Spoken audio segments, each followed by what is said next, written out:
औज़ुबिल्लाहिमिनश्शैतानिर्रजीम बिस्मिल्लाहिर्रहमानिर्रहीम अल्लाहुम्मा सल्लि अला मुहम्मदिन नबिय्यिल उम्मी व अला आलिहि व सहबिहि व बारिक वसल्लिम। मोहतरम ख़वातीन व हज़रात, अस्सलामु अलैकुम।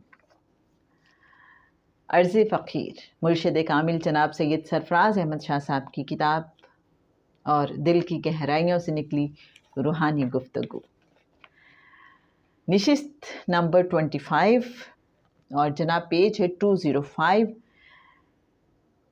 एक बहुत ही ख़ास सवाल है और जो सैयद सरफ़राज़ अहमद शाह साहब से कोई ताल्लुक़ रखते हैं वो इस सवाल और जवाब के ज़रिए बहुत कुछ जान सकते हैं, अंदाज़ा भी कर सकते हैं।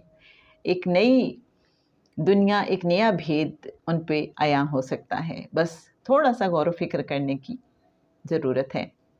एक सवाल पूछा गया जनाब सैयद सरफ़राज़ अहमद शाह साहब से कि सुना है कि फ़ी ज़माना एक वली अल्लाह के बारे में कुछ रूहानी शख्सियात बताती हैं कि उन वली अल्लाह के विसाल के बाद उनके मज़ार पर दाता साहब रहमतुल्लाह अलैह से कई गुना ज़्यादा रौनक हुआ करेगी। क्या ये बात दुरुस्त है? मेरे अच्छे सामीन, जनाब सैयद सरफ़राज़ अहमद शाह साहब इसका जवाब यूँ अता फरमाते हैं कि औलिया कराम, फ़कीर, दरवेश वैसे तो खल्क़े खुदा के साथ डीलिंग में बहुत रास्त को सीधे और दयानतदार होते हैं, लेकिन उनके रूहानी मामलात ख़ास तौर पर जिसमें उनके रूहानी मकाम का भेद खुलता हो या खल्क़े खुदा किसी दूसरे वली अल्लाह के बारे में मालूम करना चाहे कि मकाम में कौन बड़ा है, तो जहाँ भी ऐसा मामला आ जाए या लोगों को दिखाने के लिए किसी वली अल्लाह के मकाम की बात आ जाए, तो जितना बड़ा वली अल्लाह होगा वो उतनी ही ज़्यादा होशियारी से काम लेगा। वो अपनी बात खुलने नहीं देगा और दूसरे वली अल्लाह के बारे में कह देगा ये मुझसे बड़ा है।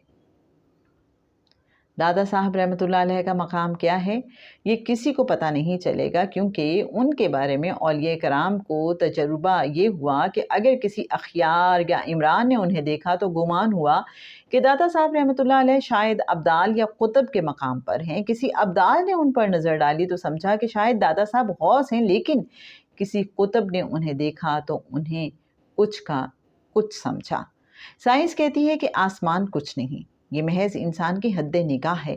अगर इंसान चाँद से आसमान को देखे तो ये उतना ही दूर दिखाई देगा जितना ज़मीन से दूर दिखाई देता है। सूरज पर जाकर आसमान देखें तो भी ये उतना ही दूर दिखाई देगा जितना ज़मीन से दिखाई देता है। दाता साहब रहमतुल्लाह अलैह का मामला मेरे ख़याल में वैसा ही है जैसा आसमान और इंसान का, कि वली अल्लाह खा वो किसी मकाम पर हो, जब वो दाता साहब रहमतुल्लाह अलैह के मकाम को देखता है तो वो उसे आसमान की तरह उतने ही बुलंद दिखाई देते हैं जितने अखियार के मकाम से देखें तो वो बुलंद नज़र आते हैं। अगर किसी वली अल्लाह के बारे में फ़ी ज़माना ये बात हो रही है कि उनके विसाल के बाद उन वली अल्लाह की किताबें कश्फुल महजूब से ज़्यादा मकबूल हो जाएंगी या उनके मज़ार पर दाता दरबार से ज़्यादा रौनक हुआ करेगी, तो मेरे ख़याल में ये उन वली अल्लाह के मकाम की बात नहीं है, ये दाता साहब रहमतुल्लाह अलैह के मकाम की बात है कि दाता साहब रहमतुल्लाह अलैह इतने अजीम इंसान हैं कि किसी के लिए भी ये दुआ कर दें कि या अल्लाह इसका नाम इतना बुलंद कर दे कि ये मुझसे ऊपर निकल जाए। ये बड़ापन दाता साहब रहमतुल्लाह अलैह का है। जिन वली अल्लाह के बारे में ये बातें हो रही हैं इसमें उनके कमाल को कोई दखल नहीं। मैं तो दादा साहब रहमतुल्लाह अलैह की बुलंदी का बड़ा मोतक़िद हूँ। जब उनकी महफ़िल जमती है तो उसमें क्या क्या हस्तियाँ तशरीफ़ फरमा होती हैं। जब इंसान उस महफ़िल को देखता है तो फिर पता चलता है कि दादा साहब रहमतुल्लाह अलैह क्या हैं। तो मेरे अच्छे सामीन, मेरा ख़याल है कि मज़ीद मुझे इस बारे में कुछ कहने की ज़रूरत ही नहीं। इन बिटवीन द लाइन्स बहुत कुछ हम सब जान चुके हैं। अल्लाहुम्मा सल्ली अला मुहम्मदिन नबिय्यिल उम्मी व अला आलिहि व सहबिहि व बारिक वसल्लिम।